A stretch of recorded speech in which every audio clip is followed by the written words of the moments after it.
Lo que vas a ver a continuación es una entrevista con Paco Rodríguez que grabé en abril de 2021, tiene ya más de 2 años, y no la subí antes porque bueno, cuando la grabé no conseguí hacer que el audio sonase bien y bueno, ahora gracias a las técnicas de inteligencia artificial, pues más o menos he podido recuperarlo. Para quien no sepa quién es Paco Rodríguez ha estado produciendo durante más de 30 años un montón de películas. Entre esas producciones ha llevado la producción ejecutiva, por ejemplo, del Cid, de Pérez y de Nocturna, entre otras muchas. Así que no me quiero enrollar mucho más y os dejo con la charla. ¿En qué momento decidiste dedicarte a la animación? Yo creo que llegué a la animación no por vocación, posiblemente por accidente. Es decir, yo me empecé a dedicar a la animación, o el disparador realmente de dedicarme a la animación viene de Cruz Delgado. No sé si te suena Cruz Delgado, un mítico de la producción de animación en este país. Fue profesor nuestro, nada más. El profesor tuyo también. Pues Cruz Delgado, pues yo en los 90 monté una productora, inicialmente para hacer documentales, y desvió al año y pico hacia una exportadora, una distribuidora internacional. Entonces a partir de ahí me dediqué a vender inicialmente lo invendible español, que eran cortometrajes y documentales españoles. Y yendo pues a 91, 92, 93, yendo a mercados internacionales como el Festival de Cine de Cannes, como los MIPCOM, MIPTV, en fin, todos esos mercados que hay, Estados Unidos, NACPI. Y al año, más o menos, después de un mailing que hice para buscar material para vender fuera, porque en los 90 éramos 4 gatos en el mercado internacional, españoles. Y desde mailing apareció Cruz Delgado. Y entonces Cruz Delgado apareció con sus 4 o 5 largometrajes, sus varias series de animación, que no le vendía ya su agente de ventas por enfermedad y tal, y buscaba. Yo no era nadie, el tipo confió en mí y a partir de ahí me cedió su catálogo y empecé a vender. Y de golpe me di cuenta, yendo al primer mercado con el catálogo de Cruz, en Monte Carlo, que es un mercado de televisión, vendí los 4 largos a Polonia, a Corea y a algunos países más. Después me fui a un MIPTV, no era cine ya para salas, era un cine ya de catálogo, ¿no? Y ahí ya vendimos más territorios, con lo cual de golpe vi que difícil vender cortos, difícil, cortos en aquel entonces, como más o menos ahora, salvo el circuito de festivales, tienes algunas 20 o 30 cadenas en el mundo que te puedan comprar y pagar cortos de una forma decente, ¿no? Pero muy difícil. Documental español no es menos en aquel entonces, no era un tipo de documental blueprint, nivel BBC, National Geographic, pues eran más documentales pantufleros y no, difícil de vender. Y de golpe vi, y el cine español, cine, ficción, también era difícil de vender. Vi realmente que lo que más fácil era la animación. Entonces ya a la vuelta, a los 6 meses, ya empecé a captar más animación española, como Las aventuras del profesor Thompson, de Pina, la Corona Mágica, en fin, varias series más largos. Empecé a hacer un catálogo de cine español, ¿no? Y así, con este catálogo, empecé a ir a los mercados y empezó a irme bastante bien, se vendía muy bien y facturábamos bastante pasta. Y ya a partir del 96, 97, que fui a un Cartoon Forum de las Azores, conocí a Jordi Amorós. Jordi Amorós es un humorista que publicaba en el Papus y tal, gran director de publicidad, y también había hecho un largometraje que era El Despertaferro. Pero él tenía una serie preescolar que se llamaba Coqui, sobre una pollita de plastilina y su familia, y él la había desarrollado, lo tenía ahí en las Azores, pero el tipo no quería hacer nada. Y digo, pues dámela, yo te busco la financiación. Llegamos a un acuerdo, me la dio, y me puse a buscar la financiación, y en un MIPCOM coincidí con la gente de Barrio Sésamo, la de Children's Television Workshop, que es ahí donde también aprendí de que tus materiales tienen que tener connotaciones emocionales. Nosotros somos productores de emociones. Es decir, pretendemos que los demás se emocionen, rían, lloran, tengan emociones con nuestros contenidos. Somos generador de emociones. Pero antes de llegar a ellos tienes que ir a los intermediarios. Con lo cual tu teaser, tu flyer, en este caso era un flyer, un póster, pues despierta interés, genera emoción. Y esa chica entró y ahí hice una coproducción en Estados Unidos. ¿Y qué te llamó la atención de ese proyecto como para buscarle financiación? Pues el proyecto era diferenciador, que es una de las cosas que siempre tenemos que ver como productores. Era un proyecto de plastilina, ya con la experiencia que tenía de animación. En aquel entonces todo era mainstream. Mainstream es series largas de medias horas a mogollón. Y todo el mundo producía medias horas de animación y animación 2D. Todavía no existía el 3D en aquel entonces. Y de golpe, pues la plastilina y preescolar marcaba un tema diferenciador. Que lo encontré y además me fue muy bien. Y ahí era el aspecto diferenciador. Y en ese momento la chica esta, Bamberger, de Children's Union Shop, buscaba 6 series preescolares. Más o menos la duración del preescolar son 5 minutos por el foco de atención. Internacionales para hacer un container que se llamaba Big Bag para el Cartoon Network. Y entonces lo que pretendía el Cartoon Network era lavarse la cara de su violencia frente a una obligación de 3 horas educativas. Entonces ahí entramos nosotros como españoles, pero había una serie australiana, una de la BBC, una alemana, y ahí entramos. Y ahí se vendió a través del paquete, el container, y después lo vendimos nosotros con la distribuidora que teníamos internacional, y lo vendimos a 150 países. Nos fue, y se iban renovando licencias, etcétera, etcétera. Claro, antes lo que me llama la atención de ahora es que antes estaba muy ligado, era el único cliente, imagino, la televisión para una serie infantil, pero ahora que existen las plataformas se sigue manteniendo como formato de duración de las televisiones, aunque se venda para plataformas. Hombre, salvo que vayas directo a la plataforma, donde la duración no importa, ni el número de capítulos, ni la duración de los capítulos. Si ves esta serie de los robots, sí, los de San Robots, ¿no? Cada capítulo es como un corto y tiene su duración, no sigue ninguna pauta, tal. Todavía el dinero está en televisión en abierto, en televisión de pago. Todavía tienes que seguir ese tipo de televisión lineal y de franja horarias donde tienes que encasillar los contenidos. Es decir, en una plataforma lo cuelga y ya está, pero ahí lo tienes que meter dentro de una parrilla y tienes que encasillarlos, ¿no? Con lo cual sigue estando los formatos que, como te decía en los 90s, el mainstream eran 26 minutos, hace más o menos era 22 minutos real y títulos de crédito 26 minutos más la publicidad, y eso a partir del 2000 cambia. ¿Por qué? Porque se empiezan a regular el mercado, sobre todo de la programación infantil, empiezan a buscar una protección a la infancia y empiezan a decir no podéis cortar un capítulo de media hora y meter publicidad en medio. Eso va contra la infancia, con lo cual ustedes se prohíbe al principio y al final del capítulo. Echa la ley, echa la trampa. Pues a partir de ahí empiezan a aparecer capítulos de 13 minutos. Ahí empiezan a aparecer capítulos de 7 minutos. Entonces imagínate, ya si son 2 capítulos, los pones juntos, son 26 minutos, pero ya puedes meterle muchos más cortes. 1, 2, 3, 4 cortes. Si haces de 7 minutos, son 3 por 7, son 5 o 7 cortes de publicidad. ¿Okay?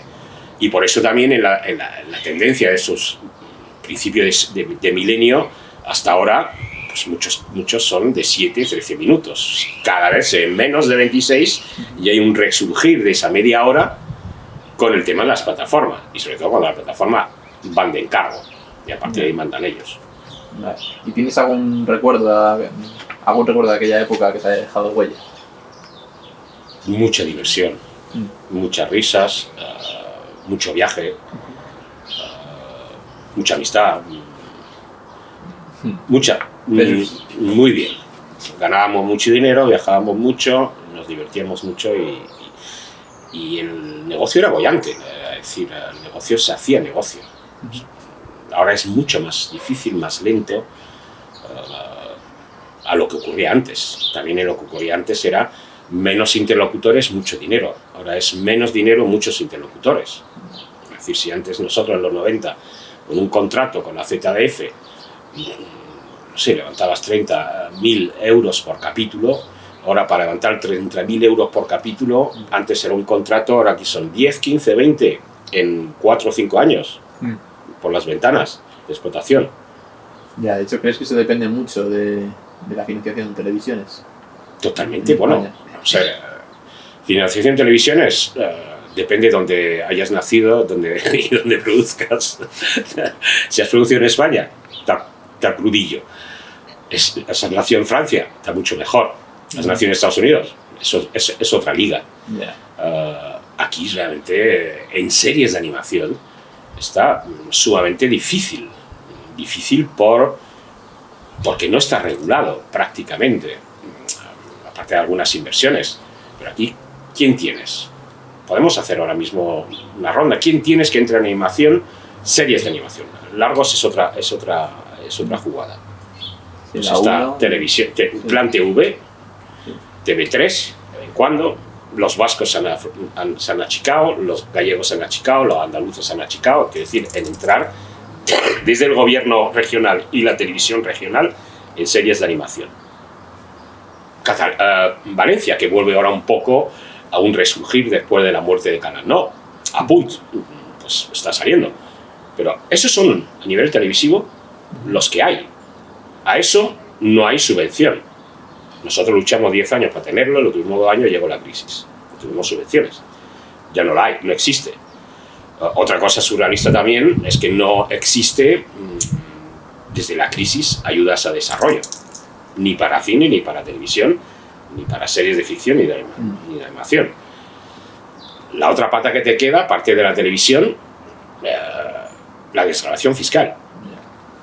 Sí, además las únicas ayudas a desarrollo que hay, y yo sepa, son las de la Comunidad de Madrid de momento. Ahora por la Comunidad de Madrid, sí, porque ha estado Manuel Cristóbal de Tar con su mano, pero si no, es una cosa totalmente contradictoria y surrealista del país surrealista en el que vivimos. ¿Por qué tú pones 30 millones a ayudas a largos, producción, y te va a gastar 30 millones, que no es, podría ser 100, pero no das ayuda a desarrollo? Nada. Antes de llegar a producir hay que desarrollar. Y si tú no desarrollas, o desarrollas mal, producirás mal. Para hacernos una idea, aquí, en cine, sobre todo, de cada 2 guiones producibles se produce uno. En Europa, de cada 10, 11 guiones, se produce uno. En Hollywood, de cada 20 y pico guiones, se produce uno. ¿Cuál es el mensaje? Sí, aquí se produce casi todo. Hay que desarrollar mucho para producir poco. ¿Okay? Y eso es una cosa que aquí no existe. Aquí casi de aquí salgan algunos y otros no salgan. Y habrá otros proyectos que terminarán en el cajón. Sí, pero tienes que tener muchos proyectos desarrollados para ir sacándolos e ir probando. Y según te va cogiendo el mercado, lo te va cogiendo. Pero eso es también otra de las apuestas de un productor que tiene. Sí, ese nivel. Sí. Aquí los estudios en España, cuando terminan, se desinflan. Si no hay, yo creo que menos Skydance, que ahora ni siquiera es español, prácticamente ningún estudio de animación mantiene a los trabajadores, porque es pues, prácticamente... Pero porque tampoco ponen eso, no sé, nosotros, yo cuando llevé la división de animación de Filmax durante 8 años, cuando yo entré, la primera premisa es, a ver, proyectos en desarrollo, pum, pum, pum, pum, a meter, propios nuestros, después ajenos, podemos entrar como socios coproductores minoritarios con el estudio que tenemos en Galicia, podemos aportar todo eso y financiarlo nosotros, a ver qué proyecto hay fuera, empiezas a rastrear y a partir de ahí, en Filmax, en 8 años que yo estuve, se hicieron 7 películas de animación. ¿Quién en este país ha hecho 7 películas de animación en 8 años? Nadie. Sí. Pues lo que tienes que hacer es alimentar una rueda, porque de lo contrario hay una gran inversión que hace cualquier estudio en personal, que es el valor que tiene una producción, es su gente, no se hace por entelequia. Si tú apuestas en todo tipo de talento, lo lleva a tu estudio y algunos lo formas más que otros y tal y cual, tú ya tienes un capital humano, el capital humano. Que no se te vaya, tío. Sí, además con lo que cuesta traerlo muchas veces. Y además en Galicia. Nosotros realmente en Galicia llegábamos a traer al talento por los proyectos. No por el dinero, por el proyecto. Entonces es el proyecto que tiene que ser también un motor de atracción del talento y que quiera estar en que su showreel tenga una animación de aquí, o tenga un modelado de aquí, o tenga una texturación, pero que tenga esos antecedentes. Y eso es muy importante para un estudio. Y a partir de ahí darle realmente, alimentarlo. Y nosotros también en Filmax teníamos política de proyecto propio, proyecto ajeno, e ir encasillándolo. Y no tiene por qué ser todo tuyo. Pues también el rollo orgulloso español. Es todo mío y nadie le toca. Que eso era también muy con Cruz Delgado.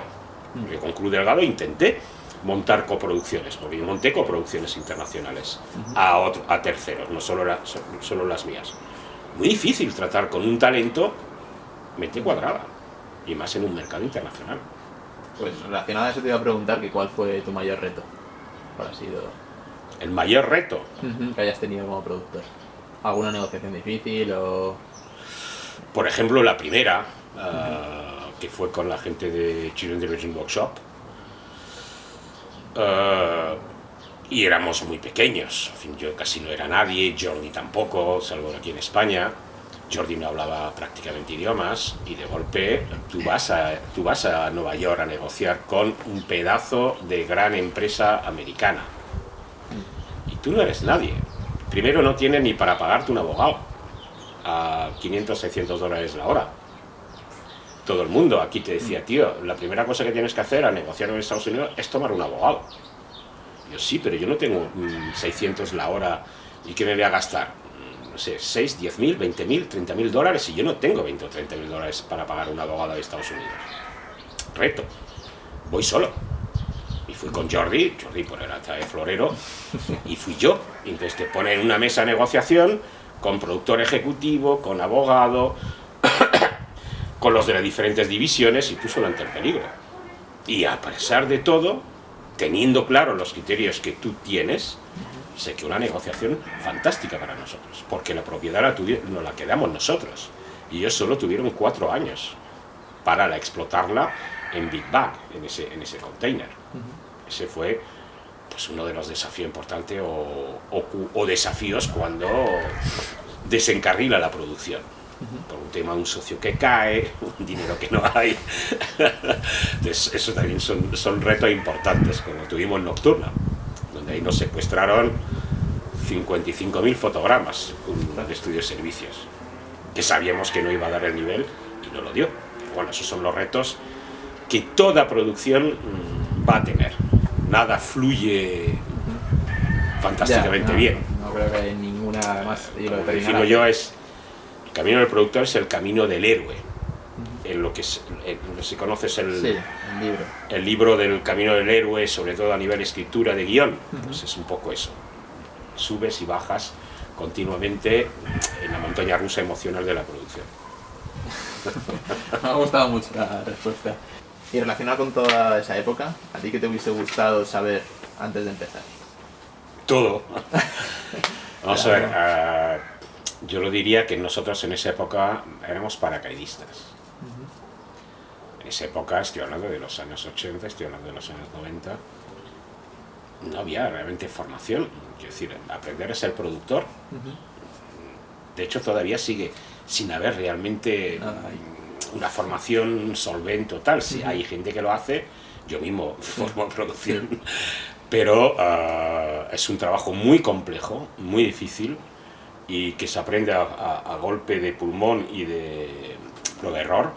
Y ya me hubiese gustado haber recibido un curso de Paco Rodríguez hace 30 años. Me hubiese ayudado un montón, o al menos me hubiese hecho entender muchas cosas que con el tiempo las aprendes, pero tardan en aprenderlas. Por ejemplo, esa cámara fotográfica o de vídeo tiene un precio.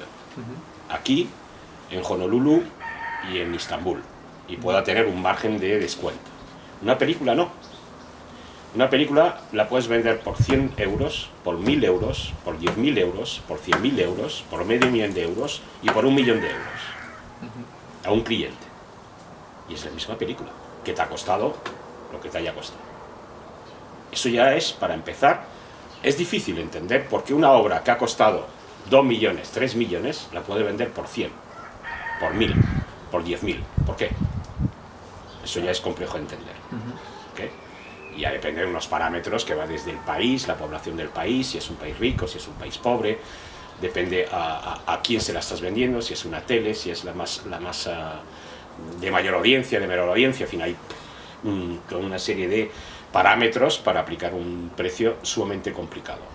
Y cuando yo incorporaba en la estructura de ventas en los 90 a nuevos comerciales, tardaban de medio año, un año en entender el negocio. O sea, que hay una fase de training importante de formación.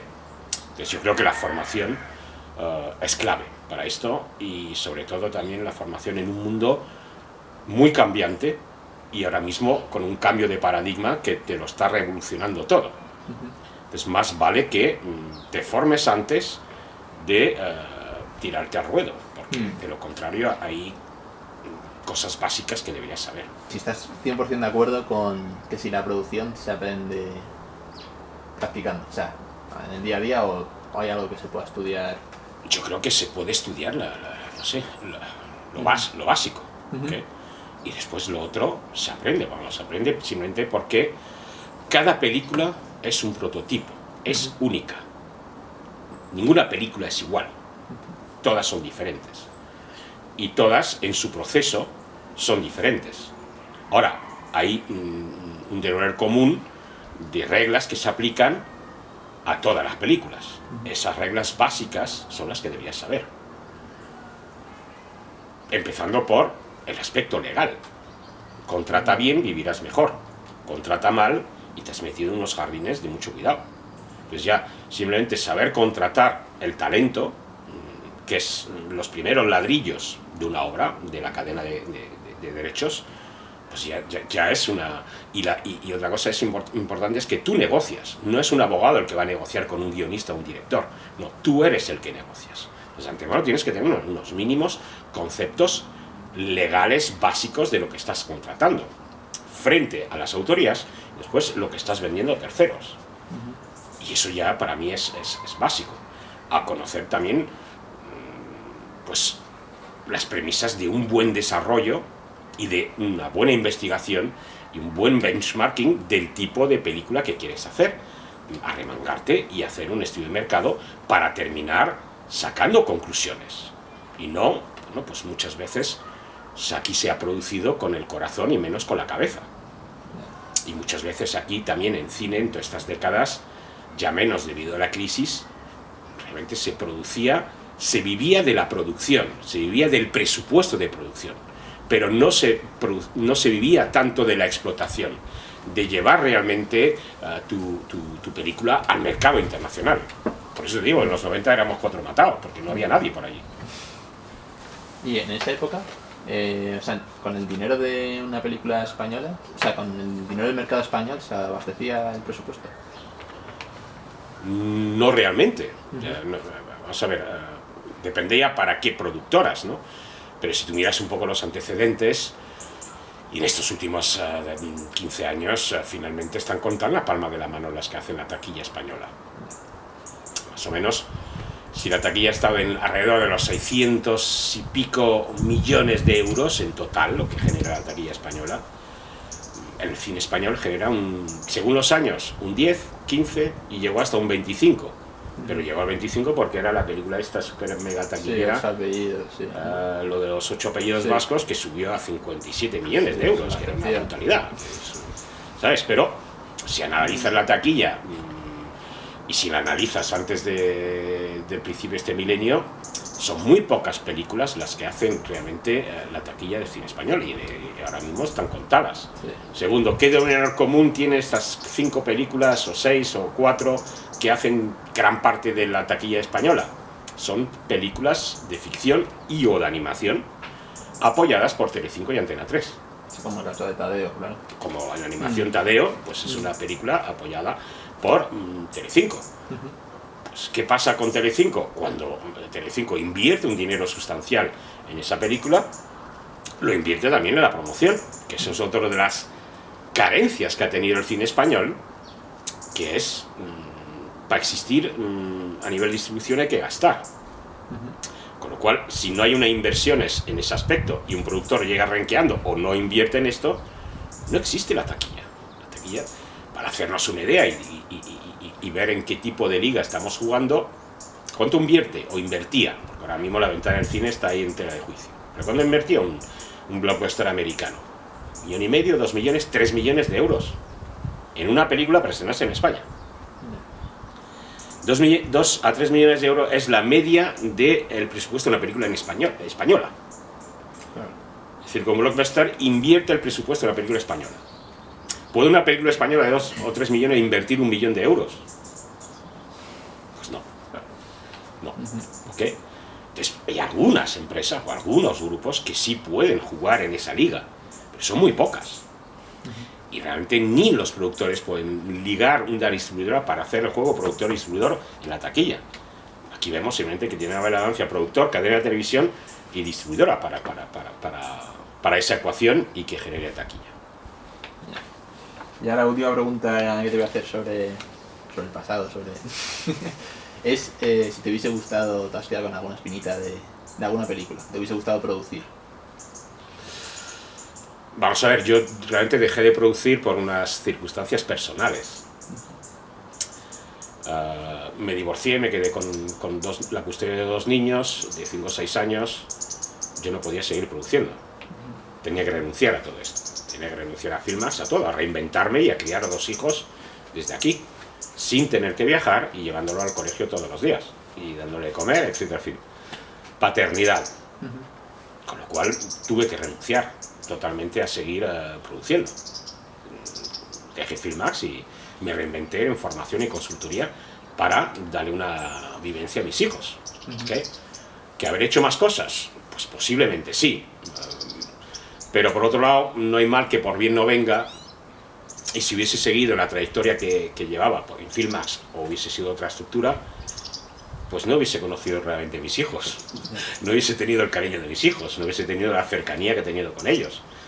Y eso, pues para mí, tiene ahora más valor que cualquier película que me hubiese gustado hacer. Claro, por supuesto. ¿Ok? Entonces, no me quedé así con la espinita porque realmente tenía que mirar hacia otro lado. Vale. Está bien saber. A lo mejor existe algún proyecto que está ahí en la recámara o que se quedó. No, después de dejar Filmax me propusieron muchos proyectos también, porque en el momento dado tú ya tienes un valor, tú has producido tantas películas, ya tienes unos antecedentes, ya tienes un nombre, ya te buscan otras productoras para tomarte a ti ya como talento productor con un nombre que además entra en el sistema de puntos, porque ahora mismo toda producción, que es otra cosa surrealista, se valora a golpe de puntos. Sí. No sé. Es muy subjetivo. No sé si realmente el sistema de puntos es positivo. Para mí no es positivo, porque yo ahora ya no elijo como productor quién quiero, como talento, como autor, como lo que sea. Elijo acorde a los puntos que tiene ese talento. O incluso ya, si me riza el rizo, elijo por los seguidores de Instagram que tiene este personaje. Pues montamos, pues quizás hoy en día, no el talento que tú quieres, pero es un poco un talento Frankenstein para montar el muñeco, ¿no? Bueno, aunque entonces de nada te iba a preguntar sobre la educación, ya que antes tú das tus cursos de producción. Entonces, ¿algún consejo que le darías a alguien que se va a iniciar en la producción ejecutiva? Ver muchas películas, para empezar.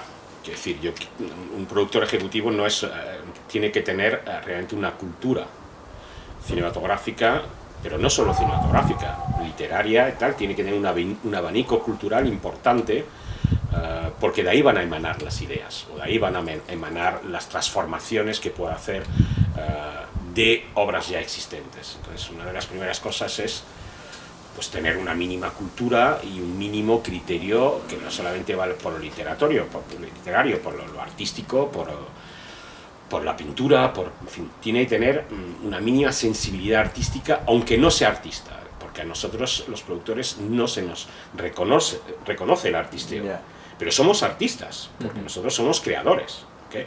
Pero para eso tienes que tener también una mínima sensibilidad, porque finalmente las decisiones de lo que se haga esto o lo otro, lo tienen los productores, no lo tienen nadie más. Pero esa sensibilidad la tiene que tener. Y esa sensibilidad también en una clave importante que es ser comunicador. Un productor tiene que ser un gran comunicador, porque va a estar comunicando non-stop, no solamente el tema del pitch, que se ha masificado por el mundo, ¿no? Pero también comunicar internamente, comunicar con sus equipos, ser un líder y no un dictador. Un productor ejecutivo es el que está desde el primer día hasta el último día. Está en todas las fases y toca todas las teclas, porque si cogemos un teclado de un piano, prácticamente la mayoría de las teclas la toca el productor, con mayor o menor intensidad, pero tiene que tener esto, tiene que tener unos conceptos creativos, unos conceptos de gestión, de producción, de planificación. Entonces eso es para mí lo que un productor o un productor ejecutivo debe tener. Es el director de orquesta. Y es el que lo hace avanzar todo. Y en mercados como por ejemplo el 3D Wire o el Cartoon, el Springboard, este tipo de... ¿Cómo crees que ayudan al mercado de la animación? O sea, a la producción de películas. Ayuda sobre todo a lo que es lo que esta industria tiene, que es el networking, es la red, es crear gente, es ver gente todos los días. Y es como también de ir de un sitio a otro en mercados para establecer unas relaciones de confianza entre la gente. Piensa que si tú entras como productor a hacer una película de 2 o 3 millones, y estoy hablando de la liga española, imagínate que eres americano y entras en una película a hacer 50, 70, 100 millones. Hostias, pues con 50, 70 millones tú puedes vivir de puta madre hasta que te mueres. Y eres capaz de invertir tanto dinero en una película para el futuro. Yo me acuerdo cuando también invertí dinero en Coqui, en esa serie, que fue sustancial. Pues en un momento pensé, hostias, ¿y por qué no me compro una casa en vez de ser una serie de animación? Podría con este dinero que estoy metiendo aquí en esta serie hacer una serie, una casa en vez de una serie. Tendría ya una casa y no tendría una serie, ¿no? Entonces, creo que a ese nivel, me estoy perdiendo el hilo, estamos hablando de los mercados de animación. De los mercados. Los mercados ayudan mucho porque finalmente todo se basa en las relaciones humanas y del contacto humano. Es muy difícil producir o coproducir en remote o tener un socio en Holanda que no has visto en tu vida. Entonces, los mercados. También diría que el Springboard es también un nivel pequeño para principiantes o estudiantes o tal. Y el 3D Wire pues era un poco una voluntad de mezclar el videojuego con la animación. Pero aparte de ellos tienes otros mercados como puede ser el Festival de Annecy y el MIFA, o puedes tener los eventos estos de foros de proyectos como el Cartoon Forum o el Cartoon Movie, que son para nosotros europeos todos estos años, desde el primero que se hizo en Canarias, en tu tierra, grandes disparadores de relaciones y de producción. Son muy necesarios. Muy necesarios para presentar cosas, para compartir nuevos proyectos con los demás y después para la red que vas a crear. Lo que pasa es que no hemos logrado en España afianzar ningún mercado de animación. Y ahora el 3D Wire pues sale de Segovia y no sé si terminará en Madrid o no, pero es un mercado que sí había afianzado un entorno también simpático y agradable, que te hace sentir bien, que no es un tipo de estos mercados que vas que son totalmente insípidos. No, ahí pues hay alegría y... Sí, a mí me parece... Te lo pasas bien, decir. Aparte de ir a trabajar, pues te lo pasas bien. ¿Y dónde crees que hay más desconocimiento? ¿Desconocimiento? Sí, ¿a qué nivel? Cuando la gente quiere empezar a producir una película o buscar financiación. Yo creo que hay desconocimiento en cómo llevar un buen desarrollo. A veces puedes encontrar también desconocimiento en lo que son las fuentes de financiación a las que podrías acceder. E incluso, para algunos, sabiéndolas, no se conoce la letra pequeña. Creo que también hay mucho desconocimiento, o al menos experiencia, o aprender por parte de los productores es saber comunicar y hacer un buen pitch. Y ser camaleón y adaptar cada presentación que tú hagas acorde con los interlocutores. Creo que hay desconocimiento en ese aspecto, en la generación de empatía con los demás. En negocios nunca hagas una propuesta a alguien si no has generado una mínima empatía. Y eso también para mí es importante, no es ir con orejeras a lo tuyo. Tienes que haber una generación de empatía. También hay desconocimiento al momento de abarcar una coproducción internacional. Es muy complejo coproducir a nivel internacional. He hecho muchas coproducciones, pero es sumamente complejo y depende si estás en el mundo de la televisión o del cine, que son reglas diferentes. Es coproducción, que ahora está en la boca de mucha gente, o de todos, o todos tienen que coproducir o tal. Pues yo creo que ahí también el productor debería profundizar y saber realmente montar acuerdos de coproducción internacional, ya sean por una vía oficial, bajo tratados bilaterales o convenciones europea o latinoamericana, o por la vía no oficial, pero eso también es complejo. Y con todo el tema ahora de las plataformas, ¿también crees que son las nuevas teles en cuanto a las ayudas, de que se está dependiendo demasiado de que la plataforma, o sea, el cliente final sea la plataforma? Hombre, yo creo que ahora mismo hay una reflexión importante a hacerse por parte del productor. Quiero ser productor que tiene derechos, es decir, tengo propiedad intelectual, tengo IP, tengo derechos patrimoniales como productor, o no, o renuncio totalmente a mi IP, renuncio a mis derechos. Y yo soy meramente un productor ejecutivo de una plataforma, donde tengo un sueldo o tengo un porcentaje sobre la producción, pero bueno, tengo una remuneración, que puede ser una combinación de las dos cosas o tal, pero no deja de ser una remuneración. Con lo cual, los productores en sí, productor ejecutivo, son los motores creativos de aportar proyectos para ponérselo en bandeja a las plataformas que le usurpan todos los derechos, le pagan un X, pero la IP ya no es del productor y no es del país de origen. Con lo cual todo lo que esa IP genere después con la plataforma, porque la plataforma le dará su primer uso en su plataforma, y una vez que lo tenga amortizado y más vista que el TVO, pues a partir de ahí lo venderá a una de pago, a un abierto o a otra plataforma o tal, pero empezará a cambiar cromos también, puede ser, te pago, pero empezará a tener ingresos. ¿De quién son esos ingresos? De la plataforma, no del productor. Pues creo que ahora hay esas inquietudes a nivel nacional, además con este nuevo tema del hub audiovisual que están implementando en este país, y también a nivel europeo,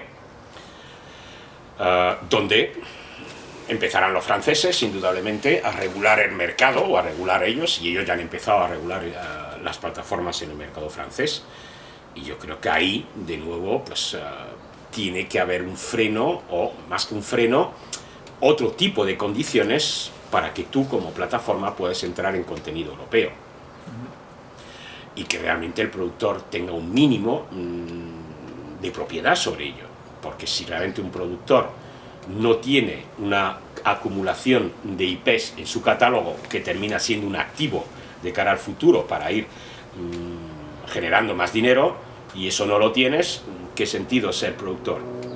Acabo en un sueldo, te hago un símil. Si nosotros ahora mismo somos los camareros de Europa en nuestro parque temático, que es la piel de toro, y somos los camareros de Europa en el entretenimiento, del ocio, lo vamos a ser también los productores de service para empresas extranjeras, donde seremos realmente la mano de obra, el talento valiosísimo y la mano de obra con técnicos de valor y tal, y todo esto se lo regalamos por 4 duros, como se está haciendo a las grandes plataformas, para que después, no sé, películas como El Hoyo o la serie de las varias series que tenemos tal, al final, ¿quién se va a lucrar de ello? La plataforma. Y si se vemos ahora que en respuesta a esta mega inversión, es una idea de de que una inversión anual de Netflix se sitúa entre los 15 a 20.000 millones de euros. Más que en todos los países. Más que todos los fondos públicos para el cine del mundo multiplicado por no sé cuánto. ¿Vale? ¿Vale? Sí. Siguiente, para saber dónde estamos, ¿no? Y eso es Netflix, que está a la cabeza, que tiene más de la mitad del mercado mundial y va por delante como un pollo sin cabeza. Porque no nos olvidemos, no gana dinero Netflix. De momento está perdiendo dinero. De todos los gastos operativos y todo lo que compra y las inversiones de los 10 a 20 mil millones, si multiplicas tantos millones por tanto en fee y tal, pues te das cuenta que no ganan dinero. Es una inversión a futuro, pero lo mismo, pero su interés está ahí. Después hay otros intereses muy diferentes. No es el mismo interés de Netflix que de Amazon. ¿Por qué? Amazon lo que tiene su plataforma Amazon Prime es simplemente una propinilla que el gran grupo Amazon de comercio electrónico le da a sus consumidores. Es como una tapilla para que se entretengan, ¿no? Nada más. Sí que invierten en alguna película. Invierten, pero que no, su objetivo no es hacer plata con la plataforma. Si la hace bien, pero que no es su prioridad. Ellos no están ahí exclusivamente en ese negocio. Tienen negocios mucho más grandes, que este simplemente es un plus, es un premium que le da a su consumidor de Amazon, de todo tipo de productos. Bueno, no sé si sabes con la última filtración que sí que van a apostar más. Van a hacer ahora una aula. Como igual que compraron Twitch, van a hacer... Pueden y van a ir creciendo cada vez más. Ten en cuenta que ahora mismo las plataformas en streaming nacieron para habitualmente tener contenido de vídeo, pero sobre todo tener cine y series y algunas cosas más, ¿okay? Pero ahora la tendencia es ser una plataforma generalista, donde yo pueda fidelizar todo tipo de gente, que no se me vayan de aquí, y que tú puedas ver tu puta serie, tu serie del calamar, y después te vayas a jugar con el calamar, y después te vayas a leer con el calamar, y simplemente tener un mundo, un ecosistema del que tú no sales, y yo te tengo retenido. Eso es lo que busca Amazon, lo que busca Apple, lo que busca Netflix, es que no te vayas, y eso es una tendencia cada vez más mayor. Y te van a meter reality show, como te van a meter concursos, como te van a meter de todo tipo de contenido que retenga la audiencia. Ese es el mayor desafío. Captar, pero sobre todo retener. Ya vamos a ir acabando, no te quiero quitar mucho más tiempo. No, sí, por mi parte no... Y hablando más de la figura del productor, del Nobel, te voy a hacer dos preguntas. Y una es, ¿cuál es el error más común que ves? Y otra es, ¿qué tipo de mentalidad crees que debe tener un productor ejecutivo? Errores hay muchos, pero por ejemplo,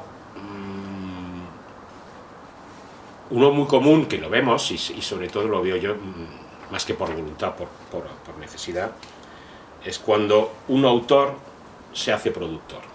El binomio guionista-productor, el binomio guionista-director y productor, es muy común en Europa y es muy común en Latinoamérica.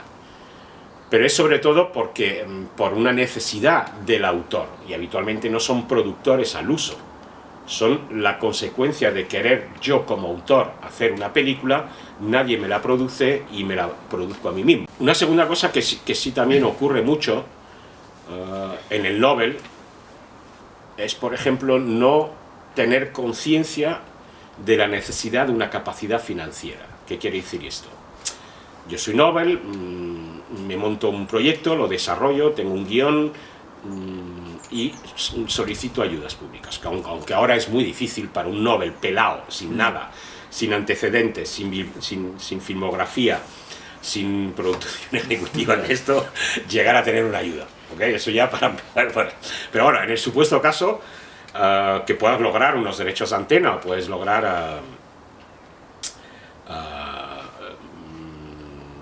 una subvención pura y dura o tal, la capacidad financiera es: soy capaz de levantar este dinero en el mundo financiero para anticiparlo para la producción y cobrarlo después de la tele o de la ayuda.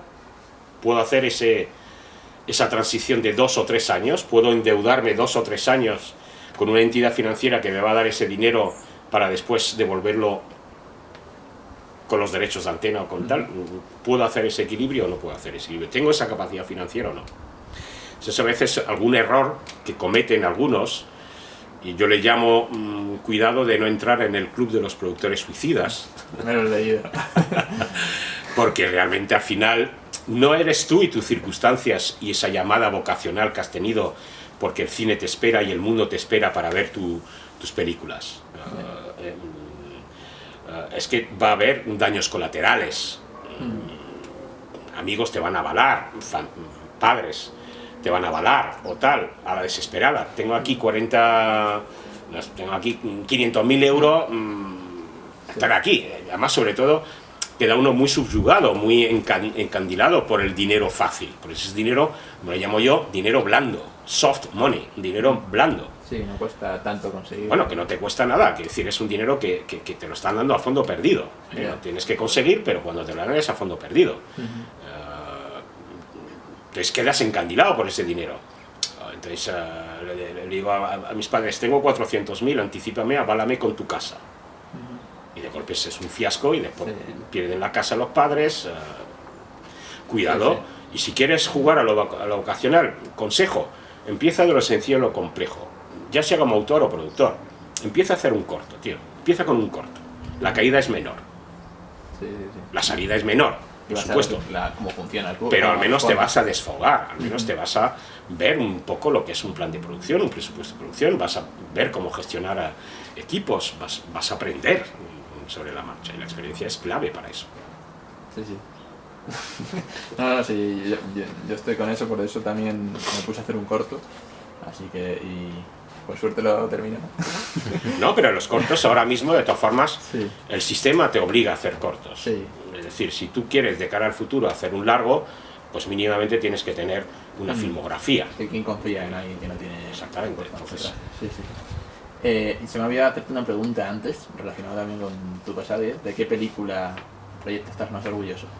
Yo de todas las que hice, para mí la más bonita, Nocturna, sin duda, de todas ellas.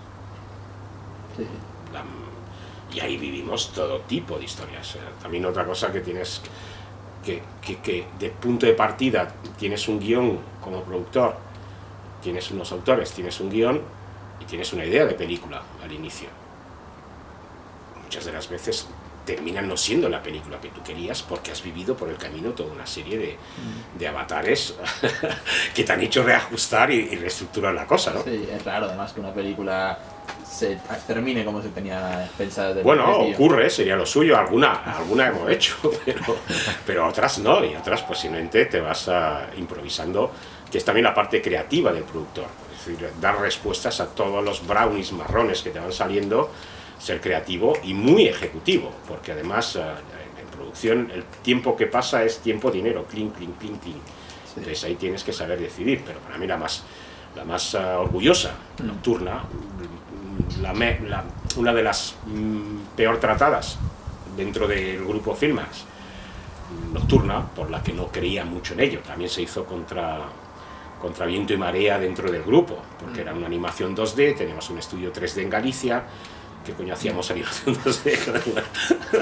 Un poco la pregunta me hacían siempre. Y esta pues realmente Julio Fernández nunca la quiso hacer. Fue la última, ¿no? ¿Qué hiciste? No, la última era Ratón Pérez 2. Ah, la 2, vale. Yo ahí hice El Cid, la leyenda, Pinocho 3000, Hisaku, que también es otra cosa surrealista, muy surrealista la que decimos. Don Quijote también, ¿no? Don Quijote. Sí, yo fui a verla de pequeño al preestreno. Don Quijote también hicimos, Ratón Pérez 1, Ratón Pérez 2, vimos todas esas películas. Y unas, también otro mensaje de cara a la galería, no es porque tengas un altísimo presupuesto que vas a hacer una fantástica película. De todo el slate de películas que yo hice con Filmax, la más rentable, la más pequeña. Entonces eso también es un mensaje importante. ¿Cuál fue? La del Ratón Pérez 1. Presupuesto 2.300.000, vendida a más de 150 países, batió Cars en Latinoamérica. Ostras. ¿Okay? Aquí se hizo mucha taquilla también. Y después se vendió muy bien a nivel internacional. Muy rentable. La más ruinosa, Don Quixote. 14 millones de euros y una puta ruina. Entonces, cuidado con eso, que también partimos de la premisa, creo que era un tal William Goldman, un guionista, que es una de las primeras cosas que leí yo de este sector, que decía: nadie sabe nada. 30 años después, la gente seguimos sin saber nada. El mercado es impredecible, claro. Y más ahora en un cambio de paradigma donde ya te lo ha puesto un totum revolutum brutal, donde ahora está todo en tela de juicio, está la ventana del cine en tela de juicio, están las televisiones lineales en tela de juicio. Murieron ventanas como el DVD o el Blu-ray. Entonces hay totalmente una reconversión, un reajuste que no sabemos dónde va y que va tan rápido también, donde nos hemos asentado en una narrativa clásica de la época de los griegos y romanos, sobre todo de los griegos. Pues lo mismo, realmente las narrativas van a cambiar. Sí, además con la interacción ahora también. Toda la interacción, toda la realidad virtual que nos va a llegar, toda la robotización y todo esto, toda la inteligencia artificial que nos va a llegar, es brutal lo que viene, es brutal. Yo, como me considero un emigrante digital con ganas a tirar del enchufe y vivir aquí y mirar a tal, que tengo muchas ganas ya, porque me parece que estamos haciendo un mundo muy complejo, Conectado en exceso. conectado en exceso, que va contra un tema muy importante, que es la economía de la atención, es decir, la atención que le prestamos a las cosas. Hoy en día la atención es un bien que cada día es más raro y escasea. La atención para nuestro sector es como las verduras de mi huerta o el pescado que caduca. Sí. Y se fue. Hoy hay una oferta cinematográfica, televisiva, de ocio brutal. Ahora, ¿cuál es nuestra atención? El tiempo mío. ¿Cuánto es mi tiempo? Poquito. Con lo cual tenemos una oferta gigantesca, inmensa, para una demanda pequeña, que es la limitación que tenemos todos nosotros de tiempo al día. Y si te hago la pregunta, ¿cuánto tiempo tienes de verdad de la buena para ti solo, para decir lo que yo quiero y donde yo quiero poner una atención hoy, libremente, no porque vaya a currar, no porque mi mujer me ha pedido atención y me sienta ahí y me suelte la chapa de su vida de ese día, mis hijos o tal, no, para ti, poca, porque no es poca, poquísima. De hecho, no sé si lo escuchaste, creo que es del CEO de Netflix, decir que su mayor enemigo no son otras plataformas, es el sueño, es el tiempo que pasamos durmiendo. Porque es tiempo desperdiciado que podríamos estar viendo contenido. Ya, pero... Se da hasta miedo. Da miedo, no, vamos a ver, lo que está pasando intramuros a efectos tecnológicos, informático y tal, en cómo nos manipulan, es brutal. Ya sea Netflix, ya sea el Zuckerberg este de los cojones, el Zuckerberg, o toda esta panda, cómo nos tienen realmente pillados y cómo sutilmente nos esclavizan realmente a unas necesidades que no eran. Desde la publicidad, pero ahora es un tanto esto, es decir, crear, es decir, ahora mismo, pues, que tiene el dilema, ¿veo el calamar o no veo el calamar? Sí, sí. Y si no veo el calamar, eres un paria porque no has visto el calamar. Sí, eres un inculto, sí, Eres un inculto, estás fuera de la sociedad, eres un activista negativo de los contenidos. Sí, sí, parece. Pues creo que hasta aquí, si quieres decir algo más... No No. No sé. Si quieres meto una cuñica publicitaria del que quiera realmente saber más de mí o doy formación, pues doy sobre todo formación al negocio en sí. Es decir, hay mucha formación para cómo ser artista, ¿no? De estos tienes un montón, cómo escribir, cómo dirigir, cómo esto. Cómo ser productor hay poco. Entonces detecté también que había una necesidad y había un mercado y de eso llevo viviendo hace ya 14 años. Ya, quizá demasiado poco porque yo menos Mr. Cole de Belly, que lo veo más para la parte de producción. Es producción pura y dura, de dirección de producción, de gestión de producción. Pero producción ejecutiva no he visto más que lo tuyo. Muy poco, Ya. muy poco. Prácticamente He visto en algún algún máster business school, por sí. ejemplo, o quizás EABE en Bélgica, quizás alguna formación que exista en Francia, pero es una cosa que no promueven. Es decir, la mayor carencia en Latinoamérica, que trabajo mucho con Latinoamérica y tengo alumnos y voy allí a dar formación, que pasa un poco como aquí, hay mucho creativo, pero más en Latinoamérica, aquí tenemos más experiencia, tenemos más trayectoria, pero allí hay mucho creativo, poco productor. Y finalmente el que hace avanzar y dispara proyectos y los hace avanzar y existir es el productor, no el creador. Y ahí sobran creadores, faltan productores. Sí, de hecho en el tipo de convocatorias estas que hace Cartoon Network para generar series, hay una cantidad de solicitudes de gente que quiere producir series en Latinoamérica de animación enorme. Enorme. No, y están ya disparando muchos proyectos en Latinoamérica desde Estados Unidos, desde el Cartoon Network o desde Netflix o tal, están disparando. Pero si miras un poco, sobre todo con Netflix, o miras las noticias de cuando dicen, bueno, estas últimas series ha entrado Netflix, en estas últimas... Mira, sigue siendo un talento de Estados Unidos, sigue siendo... Simplemente usando... Tal, han empezado a tomar algún talento local, ¿no? Como Maya y los Tres, por ejemplo, con Jorge Gutiérrez... pero sí, de todas formas, Disney ha entrado en una película colombiana ahora mismo, no colombiana, de Disney, pero sobre temática colombiana, y también ten en cuenta que van a ir lo que hicieron con nosotros los Yankees, que era robar la cosmología y todo lo que era la herencia cultural de cuentos, que lo hizo Disney en gran parte con Europa, todos los cuentos clásicos, pues la cosmología latinoamericana, si no espabilan a los latinoamericanos, se la van a mangar directamente los Yankees otra vez. Pero también, ¿cómo te defiendes de eso si no existen unos derechos de esos cuentos, realmente? Bueno, pues eso es un dominio público. Dentro del dominio público, a partir de ahí, no sé, nosotros en Filmax, que fue una política también de línea editorial, no somos nadie en el mercado, ¿cómo podemos ser alguien? Vamos a lanzar con premisas conocidas para abrir más el mercado. Pinocho, dominio público. Sí. ¿Okay? Pero cuando tú tienes un dominio público, si tú haces una nueva transformación de ese dominio público en otra historia, a partir de ahí tú ya tienes unos derechos patrimoniales sobre esto, porque acabas de hacer una transformación. Lo mismo con el Ratón Pérez o el Cid la leyenda. Pero si tú transformas en otra historia, ya deja de ser esa obra dominio público y el Quijote o el Cid sigue siendo dominio público.